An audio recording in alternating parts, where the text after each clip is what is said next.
बताया गया है कि भारत जो है वो हमारे यहां फिरका वाराना फसादात करना चाहता है। अच्छा, भारत अगर फिरका वाराना फसाद करना चाहता है तो फिर आप किस मर्ज की दवाएं? आप सिर्फ ये बता देते हैं कि अगले महीने गैस का बहरान आने वाला है, आप सिर्फ ये बता देते हैं कि देखो चीनी का बहरान सर पे है, चीनी की कीमत अज खुद कम होती है और आप ट्वीट डाल देते हैं कि देखा मेरी परफॉर्मेंस, और चीनी की कीमत अब दोबारा बढ़ गई तो आपने दोबारा लिया। कहते हैं कि सिक्योरिटी के इश्यूज हैं, सिक्योरिटी के इश्यूज हैं, तो फिर सिक्योरिटी एजेंसियां किस मर्ज की दवाएं?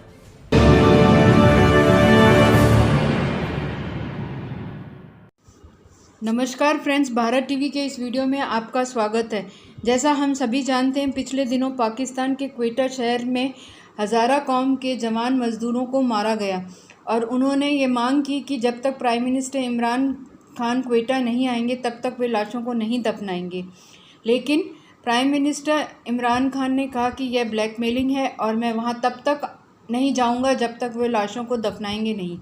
इसके साथ इमरान खान ने इस हत्याकांड का जिम्मेदार इंडिया को बताया, जबकि हज़ारा कौम पर पिछले 20-25 सालों से ये अत्याचार होते जा रहे हैं।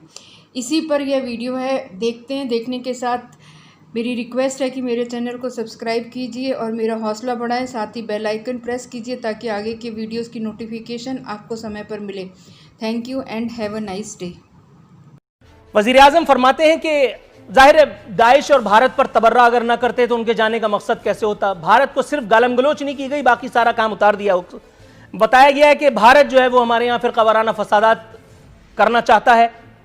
अच्छा, भारत अगर फिरका वाराना फसाद करना चाहता है तो फिर आप किस मर्ज की दवाएं? आप सिर्फ ये बता देते हैं कि अगले महीने गैस का बहरान आने वाला है, आप सिर्फ ये बता देते हैं कि देखो चीनी का बहरान सर पे है, चीनी की कीमत अज खुद कम होती है और आप ट्वीट डाल देते हैं कि देखा मेरी परफॉर्मेंस, और चीनी की कीमत अब दोबारा बढ़ गई तो आपने दोबारा लिया फोड़ लिया। अब बलोचिस्तान आ पहुंचे, यह खबर बजाते खुद बड़ी खुशाइंद है। कुछ एंकरान कराम जो अपने आप को इखलाकन सहाफी बताते हैं, दर हकीकत PRO टू PTI काम कर रहे हैं टेलीविजन चैनल्स पर, कुछ टेलीविजन चैनल्स पर या उन टेलीविजन चैनल्स पर जिनको सरकारी तौर पर बाकायदा गोद ले रखा गया है, उन पर सिर्फ अब यह तकल्लुफ रवा रखना बाकी है कि उन पर उनका लोगो हटा करके और PTI लिख दिया जाए ताकि काम पूरा हो जाए। वो ये बताते फिर रहे थे, लंतरानियां सुने आप, लंतरानियां सुने, आपका खून आपकी कनपटियों में अगर ना खौलने लगे तो फिर आप, मुझे नहीं लगता कि आप इंसान हैं। कहते हैं कि सिक्योरिटी के इश्यूज हैं, सिक्योरिटी के इश्यूज हैं, तो फिर सिक्योरिटी एजेंसियां किस मर्ज की दवाएं? आपके अंडर गवर्नमेंट है, स्टेट आपके अंडर है, आप गवर्नमेंट के चलाने वाले हैं, बताया तो यही है, और आप ब्लैकमेल भी नहीं होते, तो फिर आपको किस चीज का डर है? अगर चंद मुरब्बा मील पर भी मान लिया जाए वो मुतासरीन इन्वर्टेड कॉमास में काबिज थे, तो आपकी एजेंसियों को, आपके इदारों को और खुद आपके लिए कितना मुश्किल था वहां पे सिक्योरिटी हिसार कायम करके और अपने आप को वहां प्रेजेंट कर देना। आगा अली रजा नाम है मेरे ख्याल है, बड़ा खूबसूरत उन्होंने तबसरा किया कि हम वजीर आजम को बड़ा समझ करके उनसे मिलने के तमन्नाई थे। आगे उन्होंने कहा नहीं, लेकिन आप सुनिएगा जरूर कि हम अपनी कोशिश में नाकाम हुए और वजीर आजम ने यह साबित किया कि वो बड़े नहीं हैं।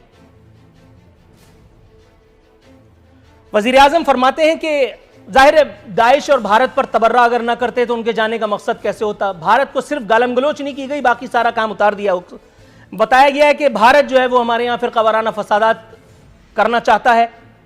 अच्छा, भारत अगर फिरका वाराना फसाद करना चाहता है तो फिर आप किस मर्ज की दवाएं? आप सिर्फ ये बता देते हैं कि अगले महीने गैस का बहरान आने वाला है, आप सिर्फ ये बता देते हैं कि देखो चीनी का बहरान सर पे है, चीनी की कीमत अज खुद कम होती है और आप ट्वीट डाल देते हैं कि देखा मेरी परफॉर्मेंस, और चीनी की कीमत अब दोबारा बढ़ गई तो आपने दोबारा लिया फोड़ लिया। यह किस किस्म की ऑटो मोड वाली हुकूमत है? कहते हैं कि मौलाना आदिल खान का कराची में होने वाला कत्ल भी फिरका वाराना फसाद की साजिश थी। वो सरकारी मुल्लाओं को मिलाकर के साजिश आपने नाकाम बना दी। जाहिर है कि जिनके मदरसों को और जिनके मुंह को सरकार की भीख की आदत लगी हो, जिनको अपनी गाड़ी पे झंडा चाहिए हो, वो तो सरनिगू होंगे ही, चाहे वो आपके सामने हो या वो इसराइल सिंध के सामने या उनकी फिर पार्टी के सामने।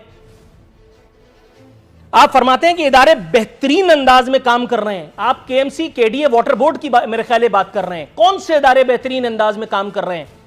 बेहतरीन अंदाज में काम करने के बाद फिर यह सब कुछ हो रहा है। फरमाते हैं ब्लैकमेलिंग की बात पीडीएम के लिए थी। मैं तमन्नाई हूं कि वजीर आजम की किसी बात का कभी कोई इस अर्ज पाक पर सही मतलब निकालने में, सही को इन्वर्टेड कॉमास में समझिएगा, कामयाब हो जाए। उनकी हर बात का दूसरा ही मतलब होता है, उनकी हर बात का दूसरा मतलब होता है। पीडीएम की बात उस वक्त करने की कोई तरीका था? पीडीएम वहां आपसे मुतासिरीन को मिलने की बात कर रही थी, वहां तो मुतासिरीन की बात आपसे पूछी गई थी। आपने बयान दाग दिया कि मैं ब्लैकमेल नहीं होऊंगा, जबकि खैर रिवायत के मुताबिक छाती पीटने का भरपूर एहतमाम किया गया, माजी की हुकूमतों पर तबर्रा किया गया और बताया गया कि पाकिस्तान में अब तक होने वाले और आइंदा जब तक इनकी हुकूमत है हर बुरे काम का वाहिद जिम्मेदार नवाज शरीफ और आसिफ अली जरदारी हैं, जिनको हमने मेडिकल एनआरओ देकर के फारिग कर दिया है। जाम कमाल, लेकिन उनके लिए अच्छी खबर है कि इस एक दौरे में उनको अच्छे वजीर आला का सर्टिफिकेट दे दिया गया। लेकिन आप लोग गुमराह मत होइएगा, यह सर्टिफिकेट उसी दरबार से जारी हुआ है जिस दरबार आलिया से उस्मान बुज़दार को वसीम अकरम प्लस का ताना तोहमत अता की गई थी। क्या वसीम अकरम प्लस बेहतरीन या वसीम अकरम प्लस वाकई वो हैं? जाहिर है कि नहीं। तो फिर जाम कमाल अच्छे कैसे हो गए? इसलिए कि मैंने मुकर्रर किया है। उसके बाद देखिए कितनी गैर संजीदा बात हुई। कहते हैं मैं ऐसा मंसूबा ला रहा हूं जिससे कोई भूखा ना सोए। यह बात मुझे नहीं करनी थी, लेकिन वुज़रा के लिए हर जगह कोई ऐसा मंसूबा लाने की जरूरत है जिससे वजीर खाए कमाए। पाकिस्तान में जितनी बेरोजगारी आपके आने के बाद हम पर नाजिल हो चुकी, जिसकी वजह जाहिर है कि नवाज शरीफ और आसिफ अली जरदारी है। यह आप बताते रहते हैं, ना भी बताएं तो हमें याद हो चुका है। आप किस सवाल के जवाब में क्या कहेंगे मुझे पता है, लेकिन ऐसी संजीदा जगह पर भी इस कदर बेहुदा, विद ऑल ड्यू रिस्पेक्ट, मजाक। यहां दो तीन चीजें मैं आपकी खिदमत में गोश गुजार करना चाहता हूं। ये सारी चीजें अगर मैं टेलीविजन चैनल्स पर देख लेता, कोई जय्यद एंकर इन्वर्टेड कॉमास में ये बात बताने की तकल्लुफ कर लेता, तो मैं ये काम ना करता। लेकिन मुझे है हुक्म अज़ां, मैं बताने जा रहा हूं। वजीर आजम अगर जिद ना करते कि मुझे नहीं जाना, तो क्या ये धरने मुल्क गिर धरनों की शक्ल इख्तियार करते?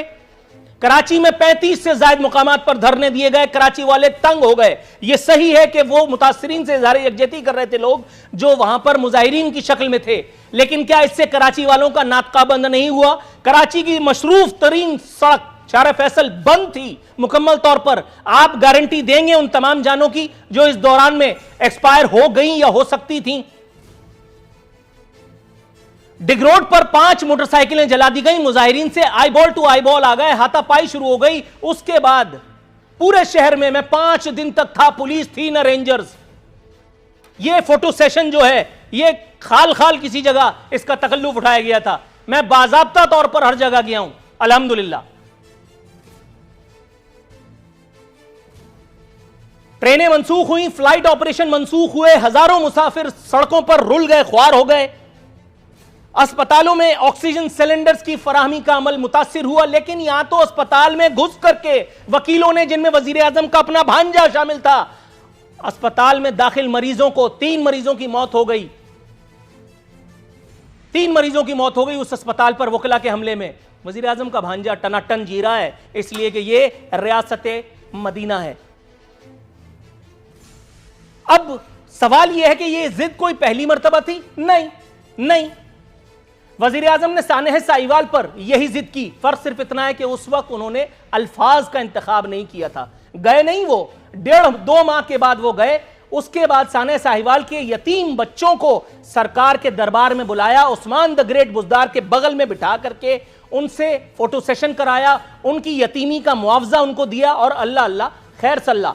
यहां तक भी बात हो सकता है इत्तेफाक ही हो। लेकिन अब आगे बढ़ जाते हैं। कराची में, पाकिस्तान में इस वक्त वाहिद एंकर मैं हूं। ये तमाम बड़े बड़े जय्यद एंकरान कराम की जुबानें खुश्क हैं। तमाम मैं कह रहा हूं का मतलब तमाम। 100 आदमियों का जहाज यहां कराची में गिर गया, और ये वजीर आजम अपनी अहलिया के साथ नथिया गली में ईद मनाने के लिए गए थे, और वो भी लॉकडाउन के दिनों में। क्या यह जिद पहली दफा थी? क्या वजीर आजम ने पहली मर्तबा बताया कि मैं और आप उनकी प्रायोरिटी में नहीं है? क्या यह मीडिया ने अपनी जुबानें जानबूझ करके पहली दफा बंद की है? कई जय्यद एंकरों को मैं प्रोग्राम देखता रहा, वो बेचारे खबरें पढ़ रहे थे। वजीर आजम आए, उन्होंने ये कहा, अली जैदी ने ये कहा। अली जैदी ने क्या कहा? अली जैदी कह रहे हैं कि हमने मुआवजे की रकम में काफी इजाफा कर दिया गया है। मैं अली जैदी की जान की कीमत अगर मुकर्रर कर दूं 250 रुपए तो अली जैदी की जान फालतू है। एक आदमी कह रहा है मुझ पे लाजिम है कि हक बात का प्रचार करूं, मेरे शिजरे में हुसैन इब्ने अली लिखा है। मतलब हुसैन का कॉपीराइट आपने लिया है, मैं हुसैनी नहीं हूं। कलमा हक कहने वाला हर वो आदमी जिसके नाम में कोई लाहका लगाओ वो हुसैनी होता है। जुल्म और जबर के खिलाफ खड़े होने वाले को हुसैनी कहते हैं। इससे भी बड़े बड़े, लेकिन वो तो रियासत मदीना नहीं थी। ये है, आप ही ने बताया, आपके वजीर आज़म ने कहा। आज प्राइम मिनिस्टर कहां थे? आज प्राइम मिनिस्टर कहां थे? 5 दिन बाद जनाब मन, 5 दिन तक वजीर आज़म ने अर्श मौला को नहीं थामा हुआ था माज़अल्लाह। नहीं, 5 दिन तक वजीर आज़म चौकीदारी नहीं कर रहे थे तमाम सरहद की, और भारत के साथ जंग में दूबदू राइफल नहीं चला रहे थे वजीर आज़म। देखे मेरी बात सुने, देखे जनाब मन, थोड़ा ठंडे हो। सानह कराची में वजीर आज़म 100 आदमियों के मरने पर जब कराची नहीं आए तो उन्होंने अपनी प्रायोरिटीज का बता नहीं दिया कि भाई मैंने तो यही सब करना है, तुम लोग अपनी प्रायोरिटी तय कर लो। सर इसका जवाब दे दीजिए, वजीर आज़म कहां पहुंचे? सानह साहिवाल पे नहीं पहुंचे, 1.5 माह बाद गए। सानह कराची पर नहीं आए, और अब ये जो मैं सानह मच की बात कर रहा हूं।